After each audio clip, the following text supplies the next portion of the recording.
검정 고무신과 후회. 70대 만복은 재개발을 앞둔 낡은 만복 이발소에서 홀로 지내왔다. 30년 전 아내의 장례식 날. 만복은 상주임에도 불구하고 한 번도 눈물을 보이지 않았다. 그의 얼굴은 돌처럼 굳어 있었고 조문객들은 만복이가 속으로 얼마나 삭힐까라며 안타까워했다. 하지만 당시 초등학생이었던 어린 태준에게는 그 모습이 충격이었다. 태준은 병실 밖 복도에서 울음을 터뜨렸을 때 아버지가 다가와 차가운 손으로 어깨를 잡았던 순간을 잊을 수 없다.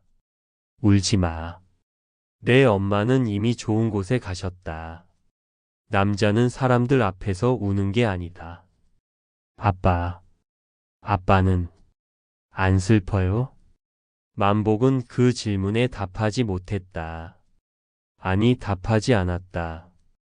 그는 아들의 손을 잡아 끌듯 걸었고 그날 이후 만복은 슬픔과 눈물을 연약함의 증거로 치부하며 자신의 삶에서 완전히 삭제했다.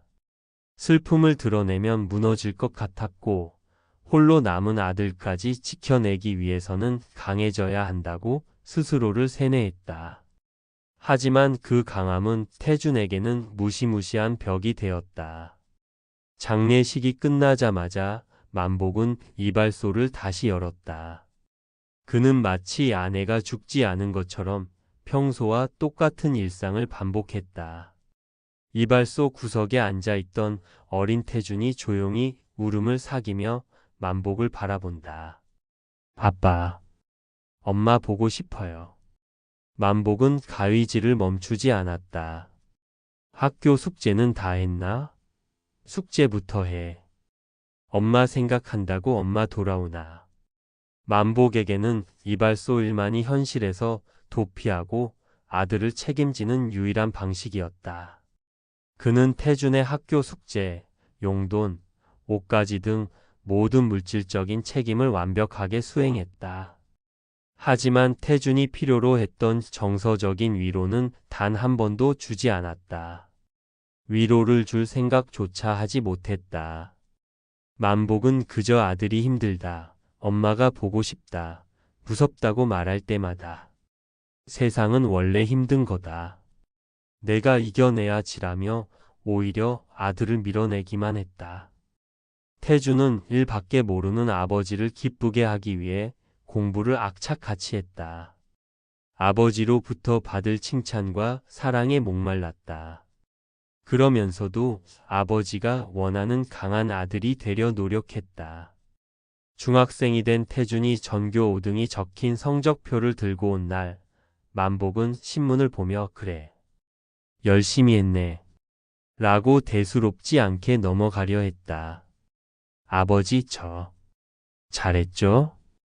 하지만 만복은 신문에서 눈을 떼지 않고 더 잘해야지. 1등도 아니고 다음엔 1등 해라 라고 말할 뿐이었다. 태준의 손이 떨렸다. 그는 칭찬 대신 더 높은 목표를 강요당했다. 만복은 아들을 칭찬하면 약해질까봐, 기대에 찬 아들의 눈빛을 보면 마음이 아플까 봐 본능적으로 감정을 차단하기만 했다. 태준의 생일이었다. 태준은 처음으로 아르바이트에서 작은 케이크를 사들고 이발소로 찾아왔다. 아버지, 같이 먹어요. 제가 샀어요. 쓸데없는데 돈 낭비하지 마라. 배 고프면 밥을 먹어야지. 그리고는 이내 앉아있던 손님의 머리카락을 다듬었다. 태준은 그날 이후 다시는 아버지에게 자신의 감정을 보여주지 않기로 했다. 그렇게 밝았던 아이의 얼굴은 점점 웃음이 사라지게 되었고 만복과 똑같은 무표정하고 냉정한 청년으로 변해갔다. 태준은 대학을 졸업하고 만복의 바람대로 대기업에 취직했다. 그는 성공했지만 그 성공은 아버지가 원하는 인정이 아니라 아버지로부터 독립하기 위한 수단이었다. 취직한 지 몇 년이 지나지 않아 태준이 결혼 소식을 전하러 이발소에 찾아왔다.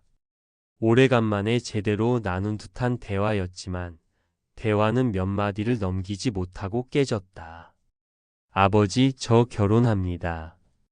그래. 언제? 요새 만난다던 그 친구랑 하는 게냐? 네. 결혼식은 3달 뒤 할 것 같습니다. 상견례는 필요 없으니 너희들끼리 알아서 정하거라. 돈은 필요 없나? 필요 없습니다.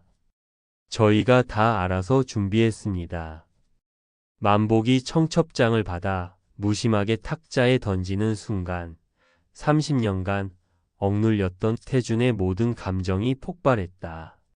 아버지, 제가 지난 20년 동안 얼마나 아버지한테 인정받고 싶었는지 아세요?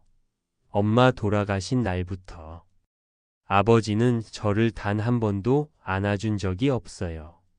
제 생일도 졸업식도 아무것도 챙기지 않으셨어요. 나는 널 먹여 살리고 학교 보냈다. 그걸로 충분하지 않냐? 충분하지 않았어요. 전 아버지가 필요했어요. 아버지는 저를 강하게 키운 게 아니라 아무것도 느끼지 못하는 사람으로 키웠어요. 제가 사랑이라는 걸 느끼기까지 얼마나 오랜 시간을 고생했는지 아세요? 태주는 단호하게 말했다. 아버지, 그냥 제 결혼식에는 오지 마세요. 더 이상 연락하지 않겠습니다. 어차피 아버지한테 저는 중요하지 않으니까요. 태준이 돌아섰고 만복은 아무 말도 하지 못했다. 그날 이후 태준은 전화번호를 바꾸고 아버지의 삶에서 완벽하게 스스로를 지워버렸다.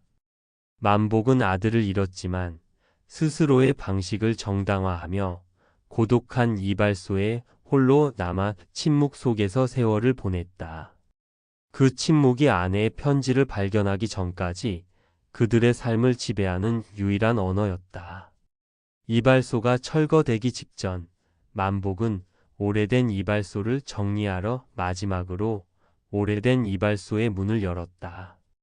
창문 너머로는 재개발 공사장의 크레인이 바쁘게 움직이고 이발소 문에는 철거 예정 스티커가 붙어 있다. 70대 만복은 텅 빈 이발소 구석진 수납장 이곳저곳을 뒤져보았다. 먼지만 풀풀 날렸다. 그러던 중 수납장 맨 마지막 칸 열어보지도 않고 구석에 썩어가고 있던 종이 상자를 발견했다. 그 안에는 오래전 아내가 아끼던 검정 고무신이 놓여 있었다. 그리고 그 속에서 편지 한 장을 발견한다. 만복은 떨리는 손으로 편지를 펼쳤다. 누렇게 바랜 종이 옅어진 잉크에서도 아내의 다정하고 또렷했던 필체가 느껴졌다. 그의 눈은 첫 문장부터 흔들리기 시작했다. 여보, 당신이 평생 만져온 이 머리카락처럼 우리 태준이 마음도 잘 쓰다듬어 주세요. 만복의 시야가 흐려졌다. 머리카락처럼 쓰다듬다니. 그는 지난 30년간 손님의 머리는 수도 없이 매만졌지만 아들의 머리는 단 한 번도 부드럽게 쓰다듬어 주지 않았다. 아들이 울 때도 상을 받아왔을 때도 그저 울지 마라. 더 잘해야지라는 차가운 말만 내뱉었을 뿐이었다. 내가 가고 나면 태준이 혼자 힘겨워할까 봐 걱정이에요. 세상이 줄 수 있는 가장 든든한 아버지가 되어주세요. 당신이라면 할 수 있어요. 사랑하는 당신에게. 만복의 눈에서 눈물이 왈칵 쏟아져 내렸다. 아내의 장례식 날에도 흘리지 않았던 굳게 잠가두었던 회한의 눈물이었다. 미안해. 미안해, 여보. 나는 약속을 지키지 못했어.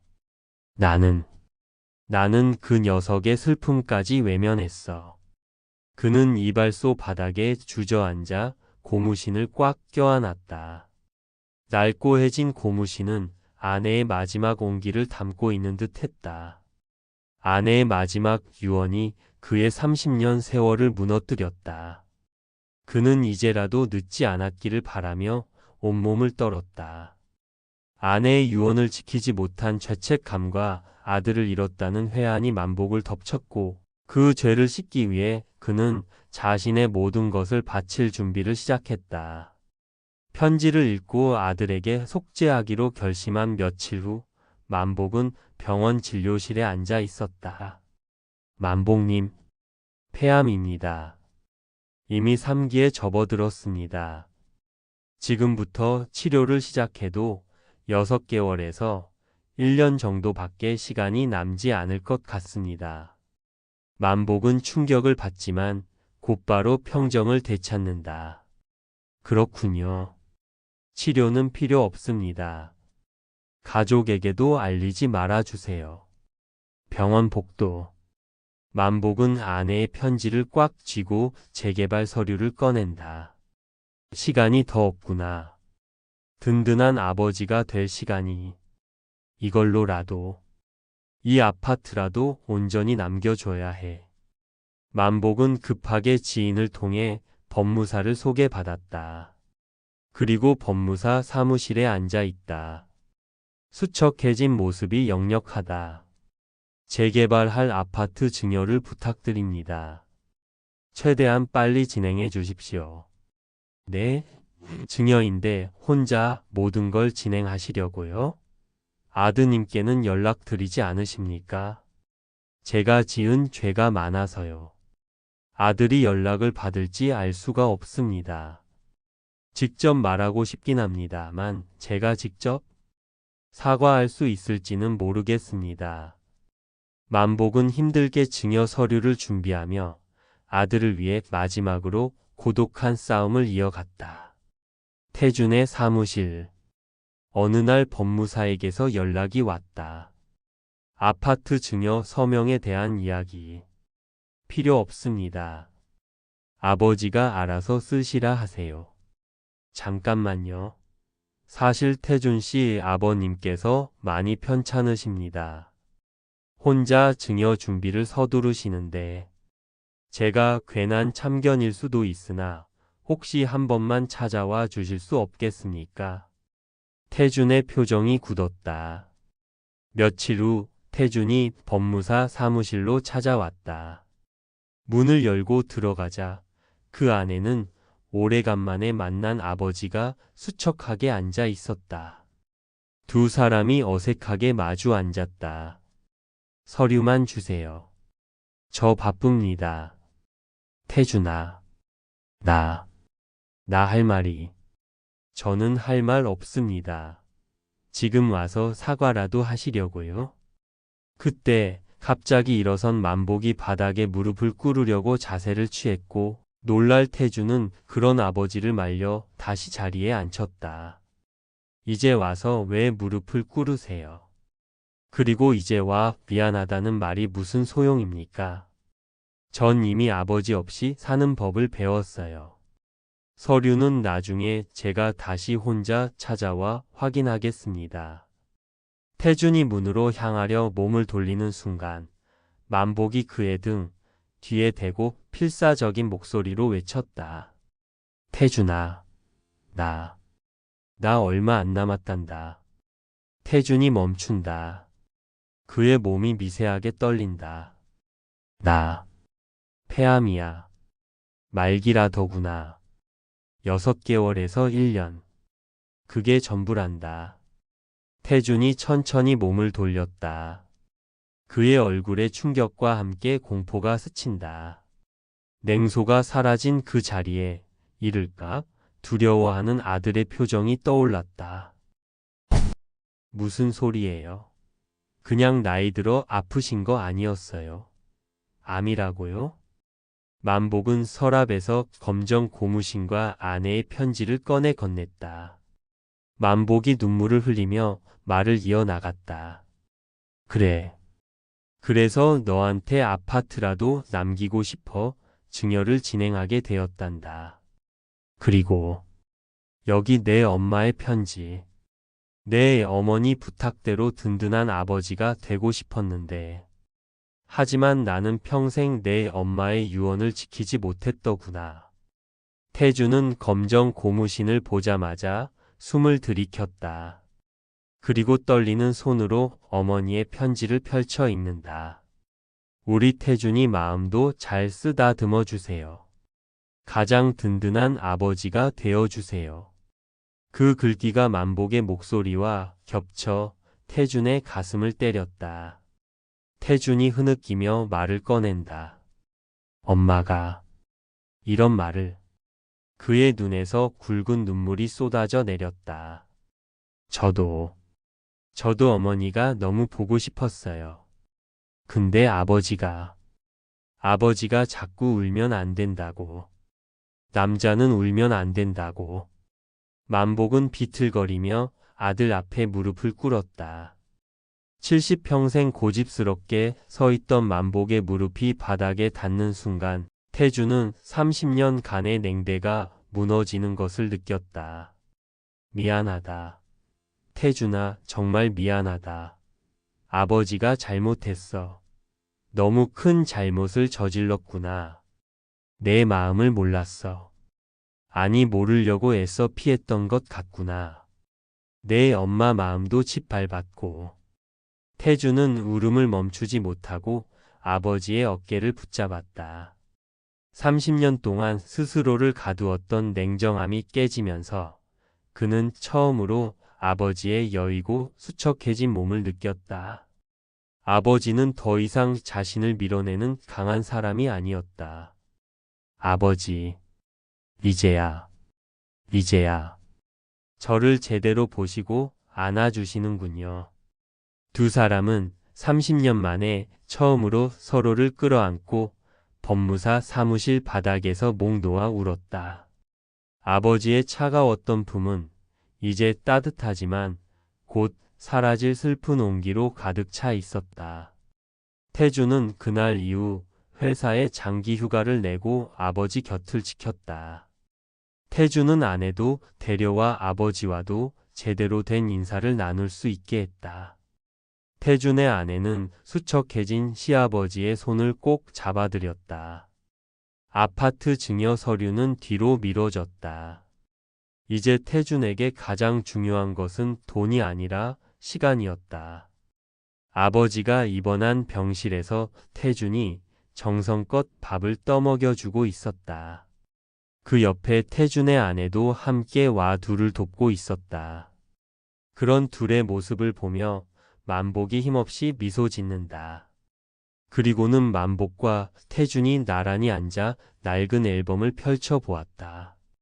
어린 태준의 사진을 보며 만복이 이때는 내가 이발사한다고 했었는데 라고 나직이 말했다. 다음날 병실 안. 태준과 아내는 이발 도구를 가져와 아버지의 흐트러진 머리를 깎아준다. 만복의 눈가가 촉촉해진다. 내 아들 손이 이발사 손이구나. 태준도 눈물을 흘리며 가위질을 멈추지 못했다. 그리고 몇 달 뒤 병실 침대. 만복이 힘없이 누워 있다. 태준과 그의 아내가 만복의 손을 꽉 잡고 있다. 아버지 사랑해요. 그리고 저도 미안해요. 더 일찍 찾아올 걸. 아버님 죄송해요. 제가 태준 씨를 좀 더 타일러 볼 걸 그랬어요. 만복은 희미하게 미소 지으며 고개를 젓는다. 아니야. 너희는 잘못한 게 없어. 다 아버지 잘못이야. 그래도 마지막에 이렇게 너희와 얘기할 수 있어서 아버지는 행복하다. 미안하고 고맙. 만복이 천천히 눈을 감는다. 태주는 아버지의 손을 잡은 채 움직이지 못한다. 병실 모니터 소리가 길게 삐하고 울린다. 태준의 눈에서 뜨거운 눈물이 흐르며 어린 아이로 돌아간 듯 펑펑 소리내며 울어버린다. 장례식이 끝나고 며칠 뒤 아버지의 짐을 정리하다가 태준이에게라고 적힌 봉투를 꺼내 보았다. 안에는 증여가 완료된 아파트 등기와 함께 아버지의 마지막 쪽지가 들어 있었다. 태준아, 너는 언젠가 세상에서 가장 든든한 아버지가 될 게다. 엄마 말처럼 늘 한결같은 사람이 되어라. 아빠는 끝까지 너를 지키지 못했지만 이것만은 너한테 남기고 싶었다. 사랑한다. 태주는 쪽지를 읽으며 다시 한번 오열하고 만다. 아버지가 병마와 싸우면서까지 홀로 이 증여를 서둘렀다는 사실을 깨닫게 되었다. 아파트 등기 서류는 단순한 재산이 아니라 아버지의 평생의 회한과 마지막 사랑이 응축된 사과의 편지였다. 그리고 아버지 편지와 함께 놓여있는 어머니의 낡은 검정 고무신을 집어들어 가슴에 꽉 껴안았다. 아버지, 죄송하고 감사합니다. 만복이 세상을 떠난 지 3년 후 재개발 지역에 새롭게 들어선 고층 아파트 단지에 태준이 아버지에게 증여받은 그 집이다. 태준은 넓은 거실 창가에 앉아 아파트 아래로 펼쳐진 정원을 내려다보고 있었다. 이곳은 이제 더 이상 낡은 이발소도 냉랭했던 아버지와의 기억도 아닌 새로운 삶의 터전이었다. 태준은 이제 더 이상 이전의 냉소적인 모습이 아니었다. 그의 얼굴에는 깊은 성숙함이 깃들어 있었다. 3년 일한 시간 사이에 태준에게는 사랑스러운 아들이 생겼다. 그는 아내와 아이들에게 먼저 미소 짓고 감정을 표현하는 것에 주저하지 않았다. 재개발로 받은 이 아파트는 태준에게 물질적인 든든함을 주었지만 그가 가장 소중히 여기는 것은 따로 있었다. 태준은 서재 한쪽에 작은 공간을 마련했다. 그곳에는 만복의 낡은 이발 도구와 면도칼, 그리고 빛바랜 검정 고무신 한 짝이 유리 상자 안에 고이 모셔져 있었다. 하루는 아들이 그 고무신을 발견하고 물었다. 아빠, 이게 할머니 신발이에요? 왜 여기 있어요? 응. 이건 할머니가 할아버지한테 남긴 가장 소중한 선물이야. 그리고 이 고무신 안에 할머니가 할아버지한테 가장 든든한 사람이 되라고 부탁한 편지가 들어 있었지. 태주는 아들의 눈높이에 맞춰 이야기했다. 이제 그는 아버지의 실수와 어머니의 유언, 그리고 아버지의 마지막 참회까지 모든 것을 솔직하게 이야기할 수 있는 어른이 되었다. 태주는 창밖에 푸른 하늘을 올려다 보았다.